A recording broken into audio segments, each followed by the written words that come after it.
Hello friends, welcome back to my channel Sanchari Ammi. അപ്പോൾ അതാ ഞാൻ വീണ്ടും ഒരു യാത്രയ്ക്ക് വേണ്ടി തയ്യാറായി നിൽക്കുകയാണ്. അപ്പോൾ ഇപ്രാവശ്യം ഞാൻ പോകുന്നത് സലാലയ്ക്കാണ്. അപ്പോൾ അതാ പെട്ടിയൊക്കെ റെഡിയാക്കി വെച്ചിട്ടുണ്ട്. അപ്പോൾ ഞാൻ ടാക്സിക്കാണ് ഇബിൻ ബത്തൂത്ത മോൾ വരെ പോയത്. കാരണം ഭയങ്കര ചൂടാണ്, 50 ഡിഗ്രിയൊക്കെയാണ് കാണിക്കുന്നത്. അപ്പോൾ പ്രത്യേകിച്ച് ഉച്ച കൂടിയാണ്, അപ്പോൾ നടക്കാനാവില്ല. അതുകൊണ്ട് ടാക്സി എടുത്ത് മെട്രോ വരെ പോയി.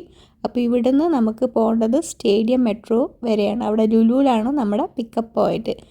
ഞാൻ ഈ ട്രിപ്പ് പോണത് ഈസി വേ ട്രാവൽസ് ത്രൂ ആണ്.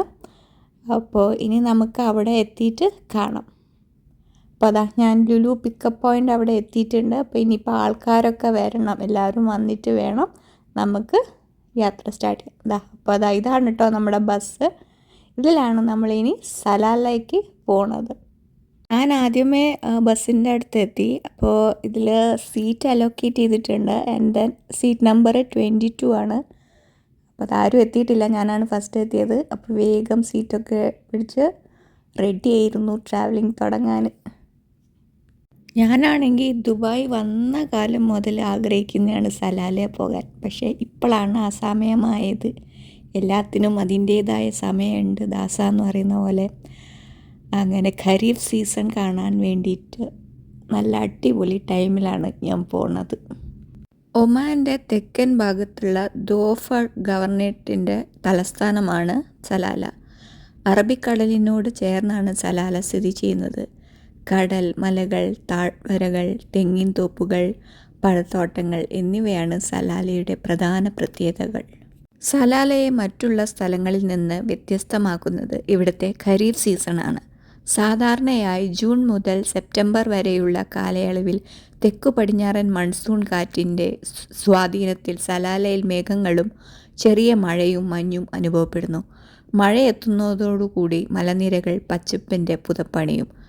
വരണ്ടുകിടന്ന മരുഭൂമി പച്ചയായി മാറും. വെള്ളച്ചാട്ടങ്ങൾ നിറയും. തണുത്ത കാറ്റും മഞ്ഞും ചേർന്ന് സലാലയ്ക്ക് ഒരു സ്വപ്ന സമാനമായ ഭംഗി നൽകും. സലാലയിലെ മറ്റൊരു പ്രത്യേകതയാണ് അവിടുത്തെ തെങ്ങിൻ തോപ്പുകളും പഴത്തോട്ടങ്ങളും. തേങ്ങ, വാഴ, പപ്പായ തുടങ്ങി പഴങ്ങളും കാർഷിക ഉൽപ്പന്നങ്ങളും ഇവിടെ ധാരാളമായി കാണാം. റോഡിൻ്റെ ഇരുവശത്തും കാണുന്ന പച്ചപ്പ് സലാല യാത്രയെ കൂടുതൽ മനോഹരമാക്കുന്നു.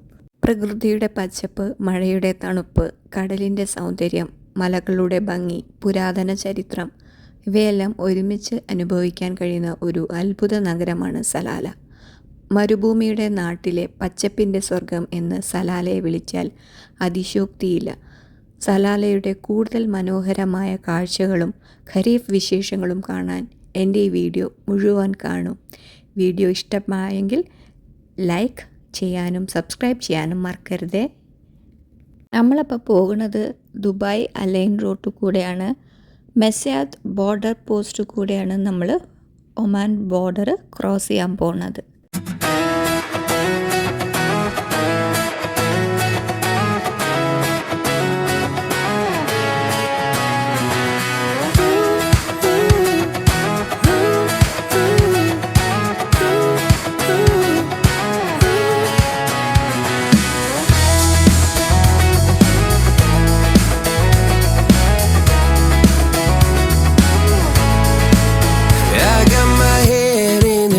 So high, feet on the ground, but I still get by.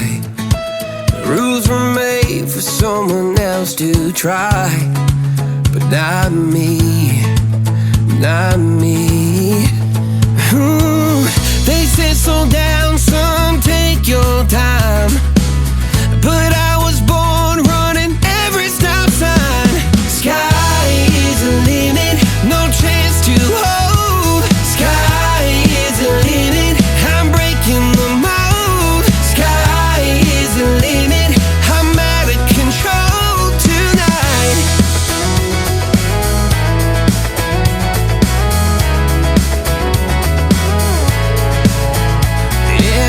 അങ്ങനെ നമ്മളിപ്പോൾ ബറാറി ഔട്ട്ലെറ്റ് മോൾ അലൈനിൽ നിർത്തിയിരിക്കുകയാണ്. ഇവിടുന്ന് കുറച്ച് ആൾക്കാരെ പിക്കപ്പ് ചെയ്യാണ്ട്. അപ്പോൾ കുറച്ച് വാഷ്റൂമിലൊക്കെ പോകാൻ വേണ്ടവർക്കൊക്കെ പോയിട്ട് വരാമെന്ന് പറഞ്ഞു. അങ്ങനെ പോയി വീണ്ടും നമ്മൾ യാത്ര തുടങ്ങുകയാണ്. ഇവിടുന്ന് കുറച്ച് അടുത്താണ് ബോർഡർ കേട്ടോ. ഏകദേശം ബോർഡർ എത്താനായി. അങ്ങനെ അതാ ഫൈനലി നമ്മൾ UAE ഒമാൻ ബോർഡറിൽ എത്തിയിരിക്കുകയാണ്. ഇവിടെ നമ്മൾ ഏകദേശം 3.5 മണിക്കൂർ കഴിഞ്ഞു കേട്ടോ എക്സിറ്റ് എൻട്രി ഒക്കെ അടിച്ച് കിട്ടാൻ വേണ്ടിയിട്ട്. അപ്പം നമ്മൾ ഫസ്റ്റ് ദുബായ് എക്സിറ്റ് അടിക്കും, പിന്നെ അത് കഴിഞ്ഞ് ഒമാനിൽ എൻട്രി അടിക്കണം. അങ്ങനെയാണ് ഇവിടുത്തെ പ്രൊസീജിയർ. അപ്പോൾ അന്നത്തെ നൈറ്റിൽ നമുക്ക് ഫുഡ് ബസ്സിലാണ് സെർവ് ചെയ്തത്. അങ്ങനെ ഫുഡൊക്കെ കഴിച്ച് വീണ്ടും യാത്ര തുടങ്ങി. ഇത് നെക്സ്റ്റ് ഡേ കറക്റ്റ് പറഞ്ഞാൽ ഏർലി മോർണിംഗ് 2:30 ആയപ്പോൾ എടുത്ത വീഡിയോ ആണ്. വാഷ്റൂമിലൊക്കെ പോകാൻ വേണ്ടിയിട്ട് നിർത്തിയതാണ് ബഹ്ല എന്ന് പറഞ്ഞ സ്ഥലത്ത്. അങ്ങനെ സലാല ലക്ഷ്യം വെച്ച് വീണ്ടും ഞങ്ങളുടെ യാത്ര തുടരുകയാണ്. ഏകദേശം നേരം വെളുത്ത് തുടങ്ങി. അപ്പോൾ രാവിലെ ഒന്ന് ഫ്രഷപ്പ് ആവാൻ വേണ്ടിയിട്ട് ഒന്ന് നിർത്തിയതാണ്. എല്ലാവരും ഇറങ്ങി വാഷ്റൂമെല്ലാം പോയി ബ്രഷ് ചെയ്ത് തിരിച്ചു വന്നു. ചെറിയ ഗ്രോസറി സ്റ്റോറും ഒരു സ്റ്റാർബക്സും ഒക്കെ ആട്ടോ ഇവിടെ ഉള്ളത്. അത്യാവശ്യം ഒന്ന് ഫ്രഷപ്പായിട്ട് പോകാം. നമ്മളിപ്പോൾ പോയിക്കൊണ്ടിരിക്കുന്നത് ഒമാനിലെ ലോങ്ങസ്റ്റ് ഹൈവേ റൂട്ടായ സുൽത്താൻ സയ്യിദ് ബിൻ തൈമൂർ റോഡ് അഥവാ N3. മുന്നേ ഇത് അറിയപ്പെട്ടിരുന്നത് റൂട്ട് 31 എന്നാണ്. ഇത് ഏകദേശം 855 കിലോമീറ്റേഴ്സാണ് ഉള്ളത്. ഇത് വടക്കൻ ഒമാനെയും മസ്കറ്റിനെയും അൽ വുസ്ത ദ്വഫാർ ഗവർണറേറ്റുമായി ബന്ധിപ്പിക്കുന്നു. ഇപ്പോൾ സമയം 11 മണിയായി. നമ്മളാരും ബ്രേക്ക്ഫാസ്റ്റ് ഒന്നും കഴിച്ചിട്ടില്ല. അപ്പോൾ ബ്രേക്ക്ഫാസ്റ്റൊക്കെ കഴിക്കാൻ വേണ്ടിയിട്ട് ഒരു സ്ഥലത്ത് നിർത്തിയതാണ്. അപ്പോൾ ഇവിടെ ഫ്യൂൽ സ്റ്റേഷനും ഉണ്ട്, റെസ്റ്റോറൻറ്റും ഉണ്ട്. പക്ഷെ നമുക്ക് വേണ്ട ഫുഡൊന്നും കിട്ടിയില്ല. അതുകൊണ്ട് ഞാനൊരു ചായയിൽ ഒതുക്കി. I've been broke, I've been blessed, carry faith in an empty chest till now. The stars are down like good old friends, saying boy don't stop where the sky just ends. Sky is the limit, no chance to hold. Sky is the limit, I'm breaking the mold. Sky is the limit,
അങ്ങനെ ഒരു നീണ്ട യാത്രയ്ക്ക് ശേഷം ഒരു 16 മണിക്കൂർ എന്ന് പറഞ്ഞാൽ ഏകദേശം 2 മണിയായി നമ്മൾ ഇവിടെ എത്തിയപ്പോൾ. ഇതാണ് സംഹാരം റിസോർട്ട്സ്. ഇവിടെയാണ് നമ്മൾ സ്റ്റേ ചെയ്യാൻ പോകുന്നത്.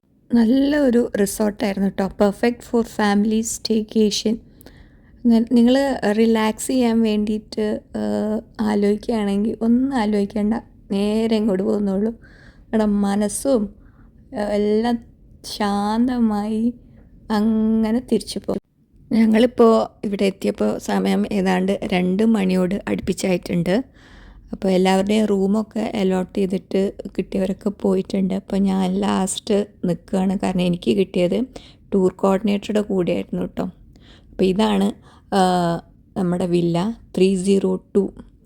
കണ്ടില്ലേ, ഇതുപോലെ നല്ല അടിപൊളി 3-4 ബെഡ്റൂം ഉണ്ടായിരുന്നു. പിന്നെ ഒരു കോമൺ ബാത്റൂം, ഒരു കിച്ചൺ, പിന്നെ ഒരു കോമൺ വാഷ്റൂമും, കൂടാതെ ഒരു ഹ്യൂജ് ഹാള്, പിന്നെ ഒരു ഡൈനിങ് ടേബിൾ, നമുക്ക് തേക്കാൻ പറ്റും, ഫ്രിഡ്ജ് ഉണ്ട്. അങ്ങനെ അത്യാവശ്യം വേണ്ടതെല്ലാം ഇവിടെ ഉണ്ട് കേട്ടോ. നമ്മളൊരു വീട്ടിൽ വന്ന് നിൽക്കണ അതേ ഫീലാണ്. അപ്പോൾ ഇതാണ് കേട്ടോ എൻ്റെ റൂം. നല്ല അടിപൊളി റൂമായിരുന്നു കേട്ടോ. അത്യാവശ്യം വലിപ്പമുണ്ട്. അതിന് അറ്റാച്ച് ബാത്റൂമും ഉണ്ട് കേട്ടോ. ബാത്റൂമിലാണെങ്കിൽ അത്യാവശ്യം വേണ്ട കാര്യങ്ങളൊക്കെ ഉണ്ടായിരുന്നു. ക്ലീനും ആയിരുന്നു, നല്ല ക്ലീനൊക്കെ ആയിരുന്നു.